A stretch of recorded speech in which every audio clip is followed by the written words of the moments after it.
Am I the a-hole for blindsiding my landlord with a 1-month notice after they blindsided me with a 3-month notice? I know you probably read that and thought, huh? How can you be blindsided with a 3-month notice? Allow me to explain. Me and my wife were renting and had agreed to a month-to-month lease.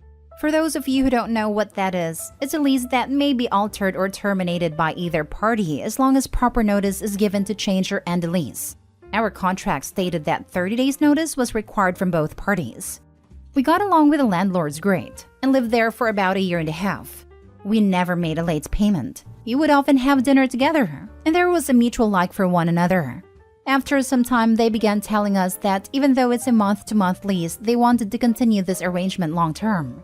They gave us the whole, "We love having you here, and we want this to be a long-term thing." We felt reassured by that and stopped being so on edge all the time. We stopped worrying about them kicking us to the curb. We figured we could stay there for years, and we were happy about that. That is what they filled our heads up with, that we are secure. We were finally at peace. Then, one day, my landlord comes up to us and explains that, unfortunately, we will need to leave in 3 months because the space we were occupying was going to be converted for a family member that was going to move in. We felt a little betrayed and lied to. However, we understood that is what we agreed to, and we should have never relied on their word to begin with. He kept telling us, "I gave you all 3 months notice instead of 1 because we really respect and appreciate you guys. I'm doing y'all a favor. That shows we really care." Half of me agrees, but the other half was like, "You're still a prick." That same night, me and my wife began apartment hunting. Luck was on our side because we found a better apartment with more space at around the same price as our current apartment. We put in the application and got accepted 1 week later. We signed all the paperwork and were given a move-in date. The time came to tell our landlords. We told them we had found a new place and wanted to activate our 30 days notice. We thanked them for everything, the same stuff they fed us. We let them know that after being told we had to leave in 3 months, it was in our best interest to find a new apartment sooner, and so we did. We didn't want to wait too long to start looking and end up homeless after the 3 months. They went off on me and my wife, telling us we can't do that and that they would take us to court. They were yelling personal insults to us and the police were called. Am I crazy for not believing that we did something wrong? Now for the top comments. Our contract stated that 30 days notice was required from both parties. This is all we needed to know, and the only real thing that matters here. You're abiding by the contract that both you and your landlord signed. You're not the a-hole. OP wouldn't be the a-hole to abide strictly by the contract regardless. But it also doesn't sound like they sat on notice maliciously. They found a place to move and let them know. Landlord wants the extra months of rent. Too bad. Totally agree.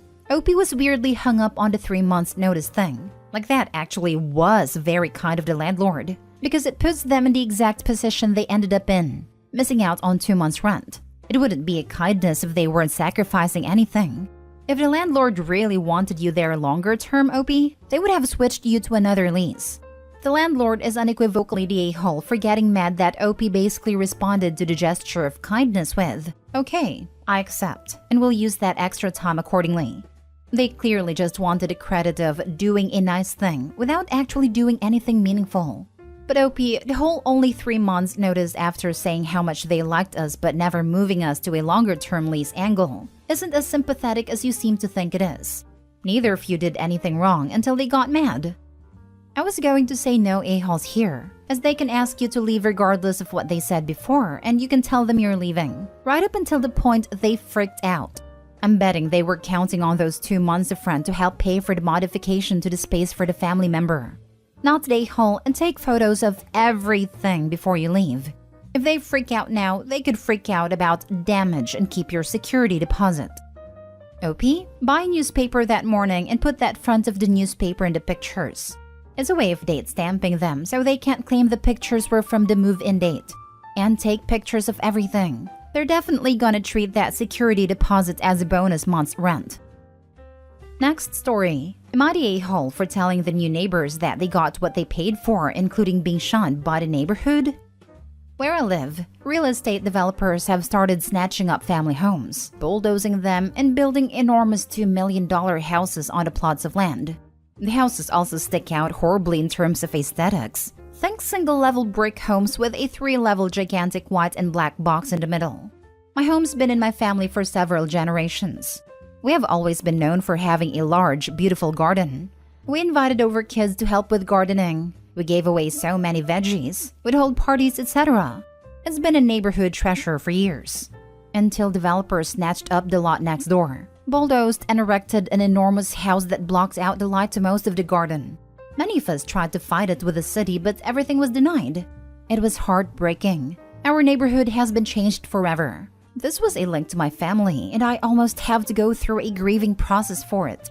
The new owners moved in and were not welcomed warmly by people in the neighborhood. I avoided them for as long as I could, other than politely waving or nodding. It was a young couple in their early 20s. We finally came face to face, and the woman asked if we could chat.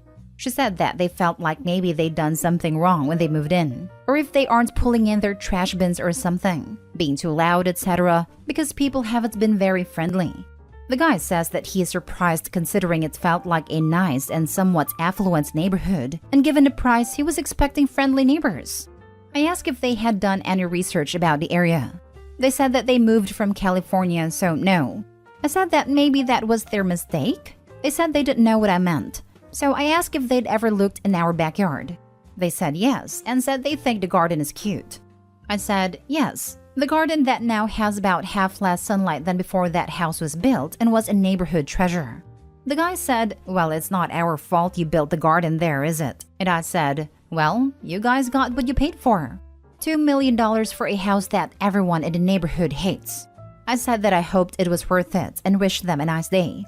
When I told another neighbor about the exchange, she told me that she does feel bad for them moving without having any idea what they were getting themselves into. Am I the a-hole for telling them that they got what they paid for? So you unloaded your pent-up anger at the developers on a couple who unwittingly bought the house? You're the a-hole. That couple did nothing wrong. They bought a house that was on the market. Now, if they had been the ones to buy the house/land from the previous owner, bulldoze it down and then build their $1 million mansion, you might have a leg to stand on. But from what you say in the post, the neighborhood is taking out their frustration/anger on an innocent couple. Yeah, but I do get why he'd be angry if instead of, oh, we're sorry we didn't know about your garden, they decided to go with, it's not our fault you built your garden there. You're the a-hole. They just bought a house. Did you research the neighborhood? Is your garden a big thing so well known it's in papers? That people could know about it without having talks with the neighbors before moving in, and specific talks. And even then, they did not design the house, just bought it. It is not their fault, and you are being angry at them as if it is. Even if they researched, it's not like the house being on the market or someone else buying the house would have changed the fact that the house existed. No matter who bought the house or if it sat empty, it was blocking the garden. You're the a-hole. I've seen a lot of NIMBY-type folks on here, but you take the cake today due to treating people like crap because they apparently stole your sunlight, and you were big mad about it. These people likely had no idea about your garden or what was there prior to the house they bought being there. It's not their fault the house was built there. You want to be mad? Be mad at the real estate developers. That's the actual bad guy here, not the people who bought the house. Okay, but people from places like California moving to places that are smaller and cheaper building houses like this really is messing up the market in some states. Next story. Would I be the a-hole if I purposefully bought a smaller house so my mom can't come? My 34 female mom, 65, got divorced from my dad when I was 20. I had saved all my money for years and had been working 2 years at this point, and the economy crashed and houses were so much cheaper. My dad had remortgaged our house so much it was worthless, and the bank had to get it. I bought with co-ownership, so I paid a mortgage on half the house and rent on the other half a 3-bedroom house. Otherwise, my mom and 2 brothers, Josh 13 and Richard 18 at a time, would have been homeless. Since then, I have paid for everything and paid off her credit card debt twice, about £6,000, and I buy absolutely everything including food. For the past 3 years, she has become absolutely unbearable, commenting on everything I buy, and keeps saying, when I was your age, we didn't have money to waste on XYZ. It's my money and I work all the time. She will never give me peace, and working from home has just made it worse. Constantly nitpicking, asking the same questions over and over, starting arguments and then playing the victim. Richard is married now, and as always, everything revolves around him even though he has never done anything. So I said next year when she gets the state's pension and has loads more money, she's gone because she's starting arguments every other day with me and Josh. I told her that she can move in with Richard as he has a 4-bedroom house or find somewhere else to live because I no longer care. She keeps saying, what will people think? All she seems to care about is what other people think, and not the hurt she caused all the time. So would I be the a-hole? Now for the top comments. Not the a-hole, but like just buy the size of house you and your husband want and tell her to pound sand. Thanks, though I don't have a husband because she's driven away anyone I've ever liked and complained, what would I do if you got married? Where would I live?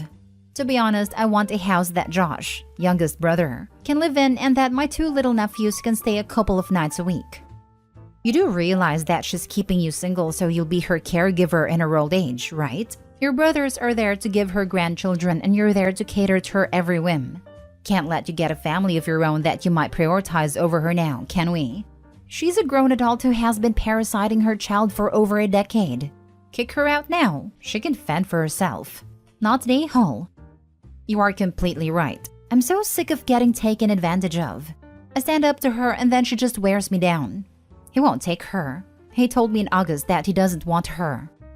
That doesn't mean you have to keep her. Go to Citizens Advice and they will tell you how to legally evict her because it's a process. But if she has proof that she is being formally asked to leave, then she will be helped by the council. You know, I never even thought of the Citizens Advice Bureau. I will give them a call tomorrow. Please update. You're empowered by these comments, and that's great.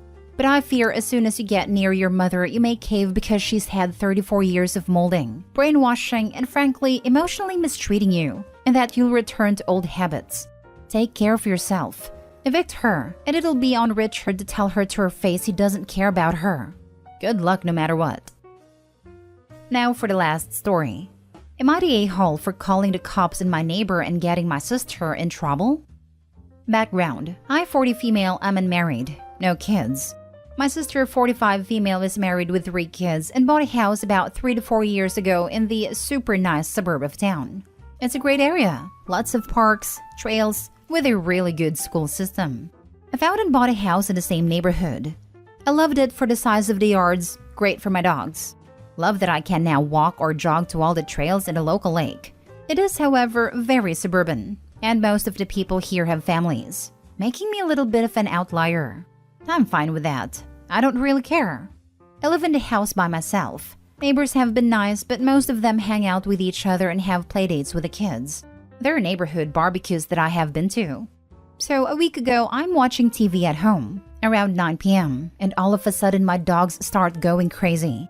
My doorbell rings multiple times, and then rapid knocking.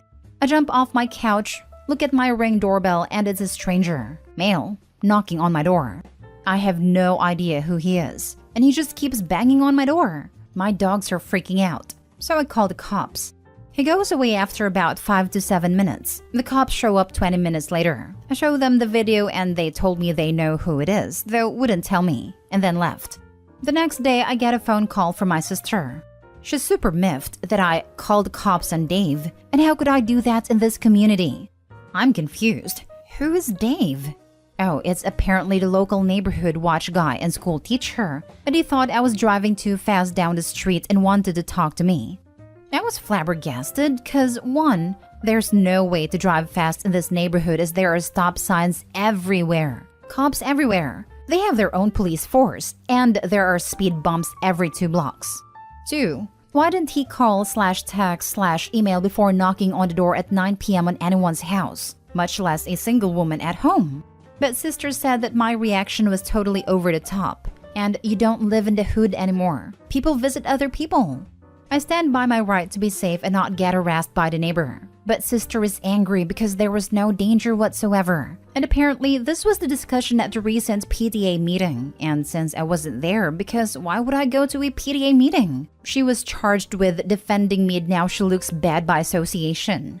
She also brought up that I walk my dogs without a bra on all the time. And that's just not good. WTF?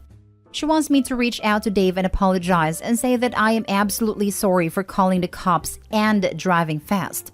She told me that I needed to play nice with the neighbors unless I wanted to be moving in a year. Maybe I did overreact, but I'm just so annoyed that I don't want to do anything related to that. And maybe that makes me the a-hole. Thoughts? Not the a-hole. What Dave did was highly inappropriate, and you being discussed at a PTA meeting was also inappropriate. Is this an HOA? Actually, no, there's no HOA. This is partially why I bought here. The PTA meetings apparently have just slowly become a neighborhood meeting because everyone is their guest. Per my sister. There are a few other people here that don't have kids or aren't married, but I don't know what they do or care. If you care enough, approach the school board to alert them that PTA meetings are being exploited because non-school related issues are being discussed. These people need to get a life because this is a gossip club. The school board probably doesn't care. Communities like this are all ran by the same chuds, and nothing productive ever gets done. Just one big community circle jerk. I'm sorry. The moment the cops basically went, "Yep, we know who this guy is," you know they aren't a huge fan of him. If they thought Dave was this awesome, helpful guy, they would have gone, "Oh, it's Dave. He lives on Maple and does neighborhood watch." I imagine it was related to that, but we'll speak with him still. Instead it was, "Yeah, we know who it is." That's a "we find this guy a bother." Because Dave is a wannabe cop and is in everyone's business. I bet this isn't the first time that Dave has overstepped his boundaries. Because he is bullying the neighbors to follow his rules. Sorry, I mean the neighborhood rules.